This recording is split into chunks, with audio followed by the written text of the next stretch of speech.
Acentos que narran la paz. Voces que entonan las historias del fin de la guerra.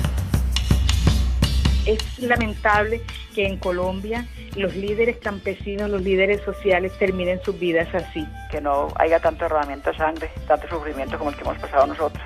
Estamos en mora de cambiar, porque estamos en un proceso de posconflicto. Es que tenemos que olvidar el rencor, porque el rencor es algo que nunca va a dejar que este país viva en paz. El sentir del pueblo, la vivencia del país. Para mí la palabra de este país es la resiliencia. Serie producida por el proyecto Hacemos Memoria, un convenio entre la Universidad de Antioquia y la Deutsche Welle Academy, con el apoyo de la cooperación alemana.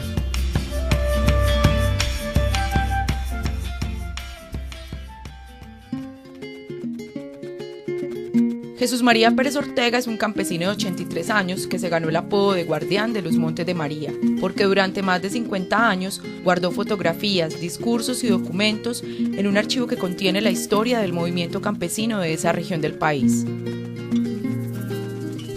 La historia del archivo de Jesús Pérez conforma este nuevo capítulo de la serie Acentos que narran la paz. Durante este capítulo hablaremos sobre la relación entre los archivos documentales y los derechos humanos en procesos transicionales. Estás escuchando Acentos que narran la paz, serie producida por el proyecto Hacemos Memoria. Regreso a la tierra, sembrar, existir. Jesús María Pérez, mejor conocido en el movimiento campesino como Chucho Pérez, se vinculó a la Asociación de Usuarios Campesinos ANUC el 14 de octubre de 1969 en Los Palmitos, Sucre. Estuvo vinculado a esa organización durante más de 30 años, tiempo que le sirvió para convertirse en uno de los líderes con mayor reconocimiento en la región de los Montes de María. Durante el tiempo en que Jesús María Pérez lideró las reclamaciones del movimiento campesino en Sucre, su casa se convirtió en el refugio de miles de documentos que registraron el accionar del movimiento campesino desde los primeros años de la década de 1960 hasta el año 2012. Él empieza a escribir los documentos que luego se convertirán en archivos por un asunto de inseguridad. ¿Por qué de inseguridad? Porque él creía que al no tener suficientes estudios académicos, porque él nunca fue al colegio y todo lo que sabe lo ha aprendido a través de ser autodidacta, de leer mucho y de ser interesado en todos los temas que le abordan, como el territorio, como el derecho, como la solidaridad, etcétera. Él creía que él no tenía suficiente preparación para hablar frente a sus compañeros de lucha campesina del momento. Entonces él empieza a escribir para tener claridad de lo que iba a decir, y todo lo que escribía, sus discursos o sus textos, los empezó a guardar. Chucho Pérez comenzó guardando sus discursos, luego conservó los de sus compañeros y finalmente terminó coleccionando fotografías, grabaciones, actas de reuniones y fallos judiciales. Todo esto lo hizo en medio de un contexto hostil para quienes se opusieron a las injusticias sociales promovidas por el Estado.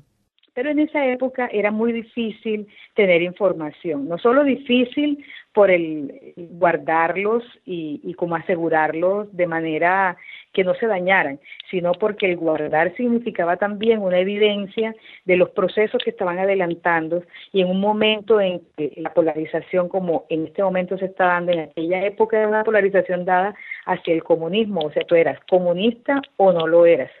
Y cualquier cosa que pudiera sonar en esa época, que teníamos o tenían en Colombia unos acercamientos o gente que tenía ideas cercanas al comunismo o a la unión de relaciones que tuvieran que ver con las políticas alternativas, otras formas de hacer política en Colombia, eran mal mirados. Entonces, tener documentación que hablara sobre luchas, sobre derechos, sobre reivindicación, sobre necesidades del proletariado, que la gente tuviera acceso a la tierra, porque el discurso de ellos era que la tierra era para el que la trabaja, todo eso podía sonar mal.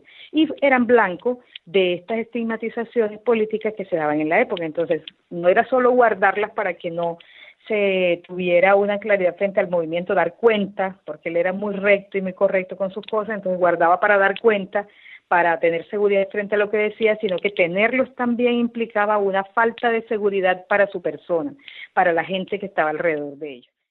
Con el paso del tiempo, las cajas con archivos y documentos fueron tomándose la casa de Jesús y de Soledad Acosta, su esposa. De hecho, como cuenta Marta Romero, al caminar por los pasillos de su casa, uno se podía tropezar por todas partes con algún discurso dirigido a las bases obreras, con notas de prensa, revistas o manuscritos. Y al tiempo que crecían los documentos, aumentó también el interés de las personas cercanas a Jesús y al movimiento campesino por conocer qué contenía aquel tesoro guardado con tanto celo.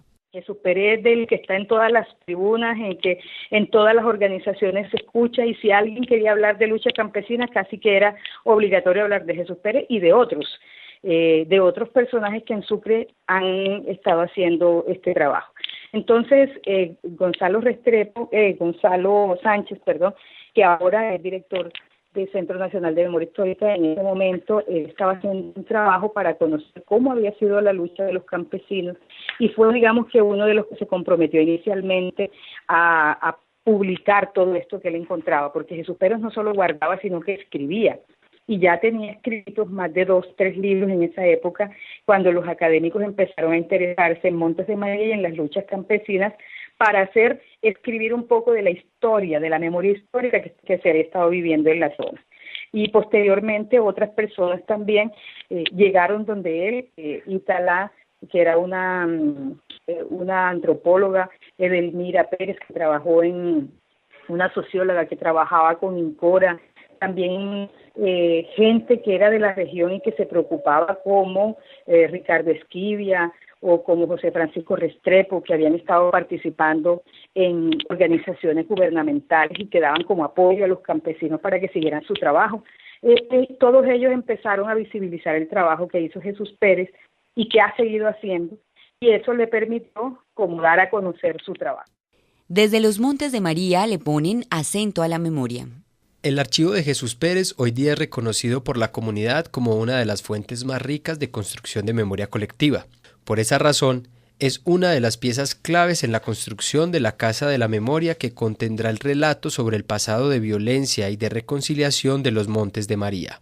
Dentro de ese Museo para la Memoria le dieron un espacio muy especial a todo lo que tenía que ver con la lucha campesina, porque ha sido como el eje de lo que siempre ha mantenido a Montes de María a la cabeza. O sea, sí, bien es cierto, Montes de María se ha destacado por ser un espacio de conflicto, porque ha tenido asiento ahí los paramilitares y el grupo guerrillero. Más allá de eso, lo que Montes de María ha significado para el país es el espacio de la lucha campesina y la reivindicación del agro. Yo encuentro, por ejemplo, ahora una asociación muy importante entre lo que dicen estos 1032 folios que hay de catalogados, limpiados. Si uno se puede mirar todo ese material que está desde 1969, el primer archivo, hasta el 2011, los últimos archivos, uno encuentra la historia agraria del país desde las luchas.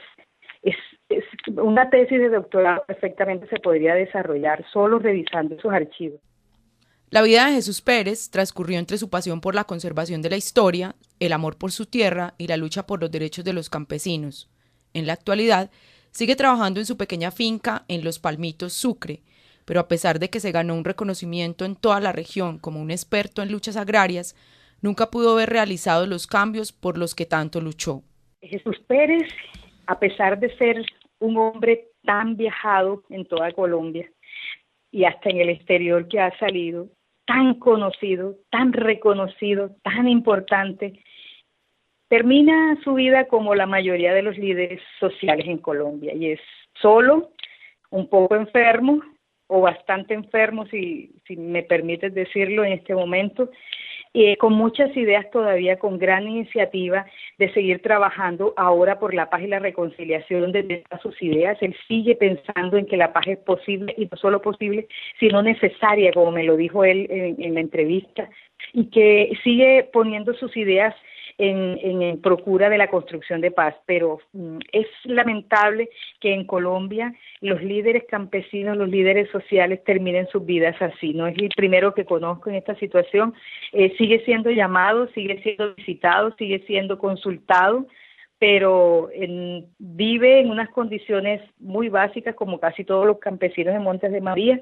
Tiene su casa, pequeña, sigue trabajando su tierra, sigue viviendo con su familia, pero muy enfermo y con unas necesidades de cubrir su situación de salud apremiante, porque a esa edad ya tiene 83 años, requiere demasiadas consultas médicas, medicamentos, consultas especializadas, y ha pasado trabajo realmente, y sigue trabajando para poderse mantener, pero sigue lúcido, sigue trabajando en su autobiografía, sigue siendo consultado ahora de derecho agrario, es decir, la gente que ha estudiado académicamente doctorados, pregrados, posgrados y demás, lo sigue consultando para preguntarle sobre derecho agrario. Es el último texto que está escribiendo ahora, y sin haber ido a una universidad, es un conocedor de todo el proceso que tiene que ver con leyes y agro en Colombia.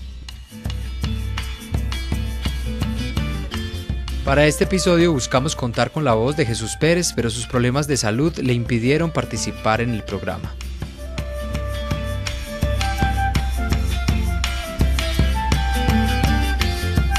Como potente rayo que vence la oscuridad, la memoria rasga el tiempo iluminando la verdad.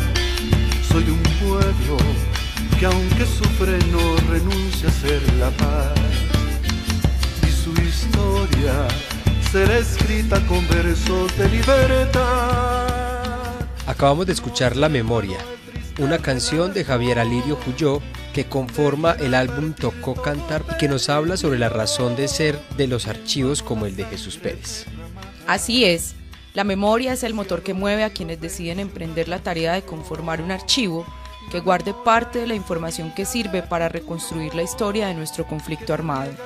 Esa relación entre archivos históricos y construcción de la memoria viene desde finales del siglo pasado, cuando en medio de varios procesos de transición política en varios países europeos, la sociedad civil usó los documentos que contienen los archivos para garantizar el respeto de los derechos humanos, para encontrar responsables de grandes violaciones a los derechos y para reconstruir la memoria colectiva.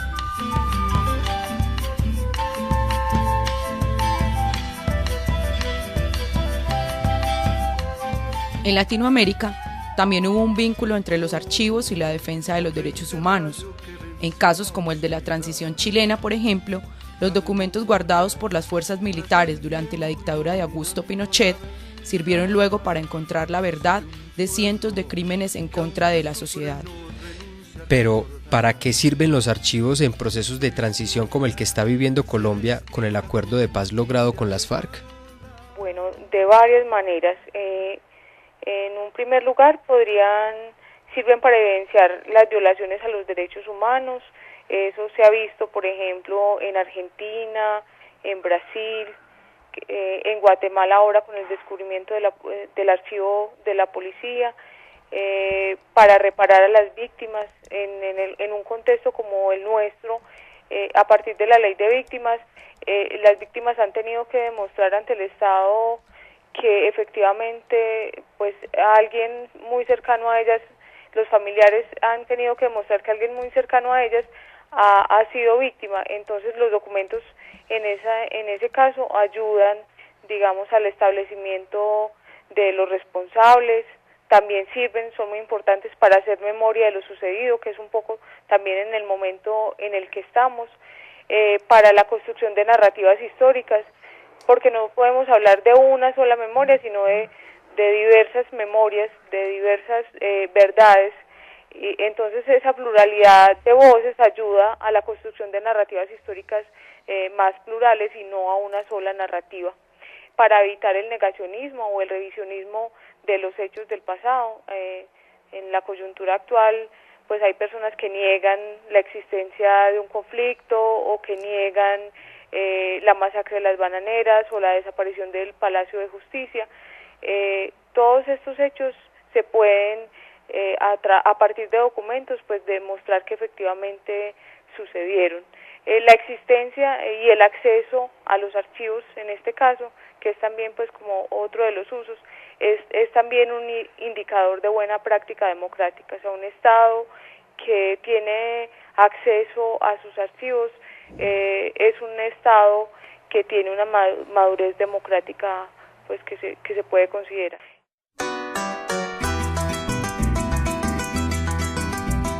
Encuéntranos en Facebook como Hacemos Memoria UDA.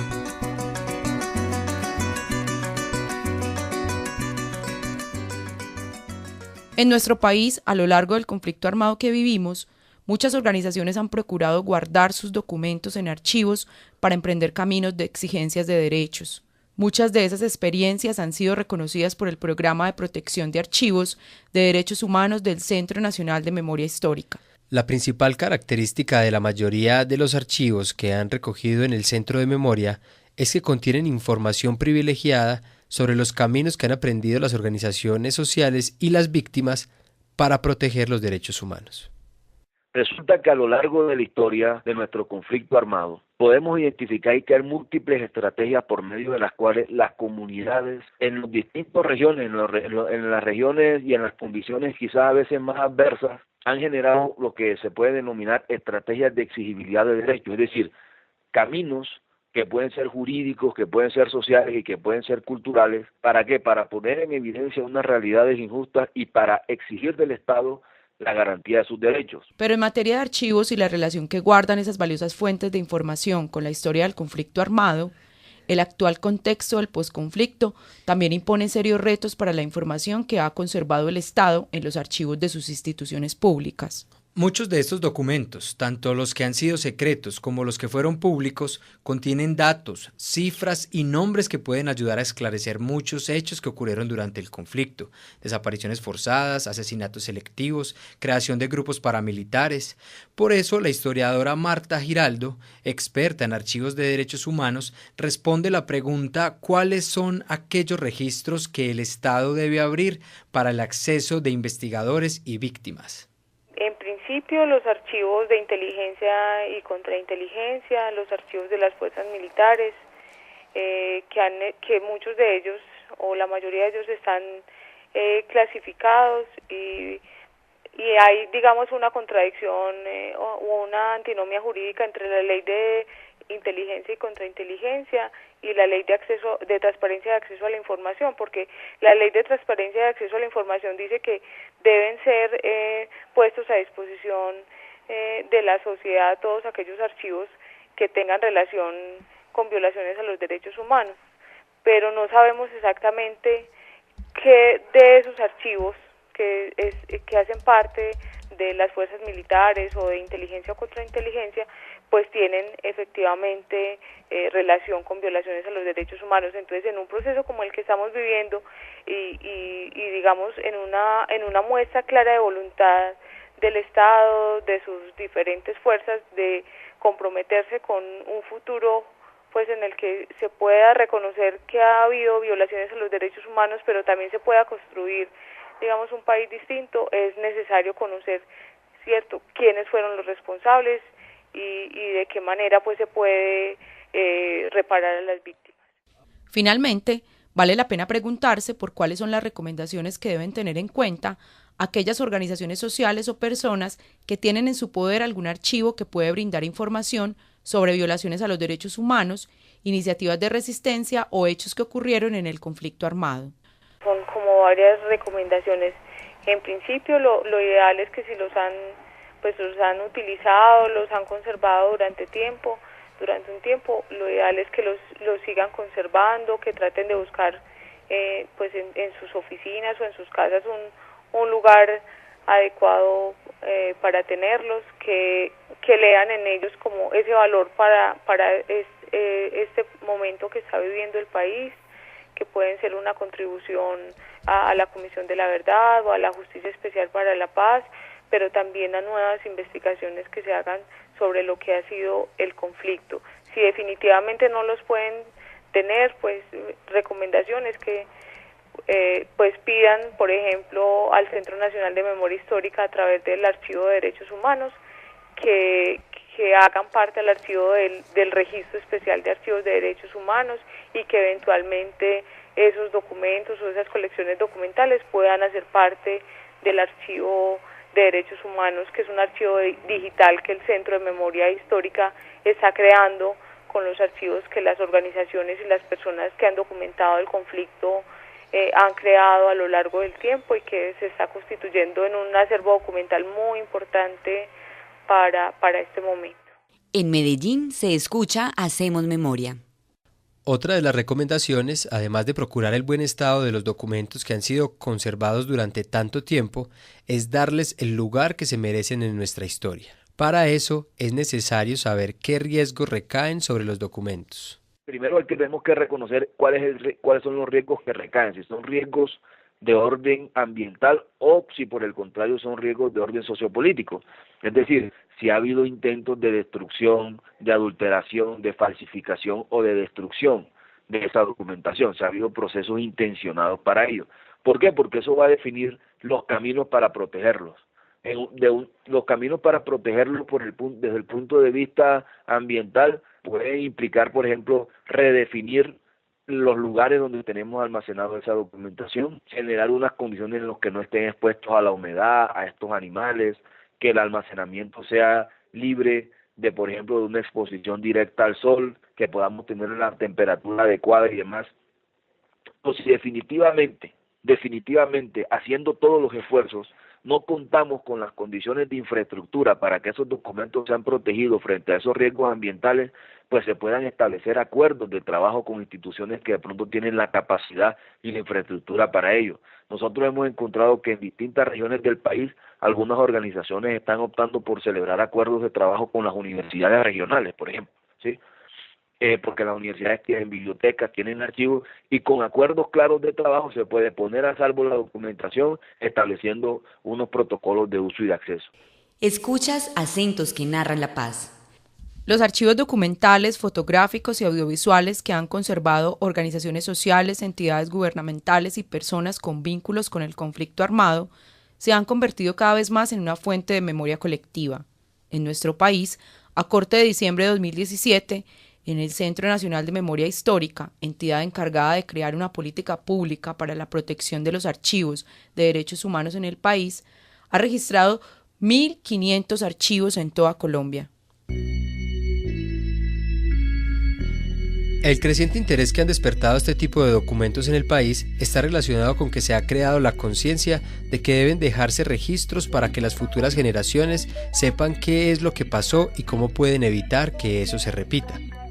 Pensando en esas nuevas generaciones, es que vale la pena cuidar nuestros archivos. Por eso, antes de cerrar este capítulo de la serie Acentos que narran la paz, escuchemos la canción ¿Por qué recordar?, de Juan Alberto Arboleda, una pieza musical que hace reflexionar a los más jóvenes sobre el papel que cumple la memoria en nuestra sociedad.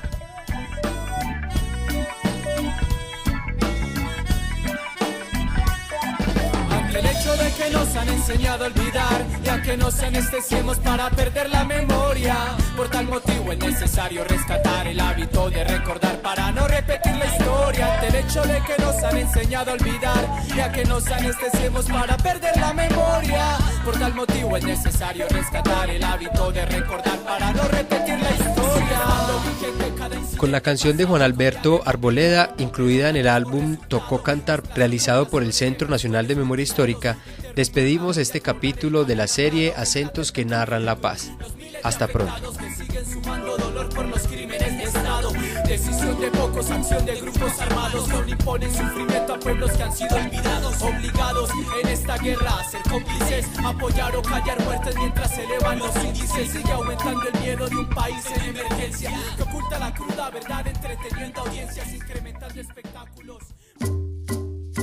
Acentos que narran la paz. Locutores Esteban Tavera, Luz Adriana Ruiz y Jenny Giraldo García. Edición y mezcla David Berrío. Dirección Patricia Nieto. Investigación y guiones Luz Adriana Ruiz, Esteban Tavera y Juan Camilo Castañeda. Agradecimientos Centro Nacional de Memoria Histórica, Facultad de Comunicaciones de la Universidad de Antioquia. Sistema Informativo de la URBE. Emisora Cultural Universidad de Antioquia.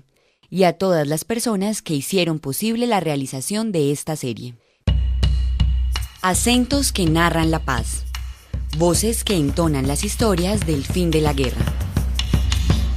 Es lamentable que en Colombia los líderes campesinos, los líderes sociales terminen sus vidas así. Que no haya tanto derramamiento de sangre, tanto sufrimiento como el que hemos pasado nosotros. Estamos en mora de cambiar, porque estamos en un proceso de posconflicto. Es que tenemos que olvidar el rencor, porque el rencor es algo que nunca va a dejar que ese país viva en paz. El sentir del pueblo, la vivencia del país. Para mí la palabra de este país es la resiliencia. Serie producida por el proyecto Hacemos Memoria, un convenio entre la Universidad de Antioquia y la Deutsche Welle Academy, con el apoyo de la cooperación alemana.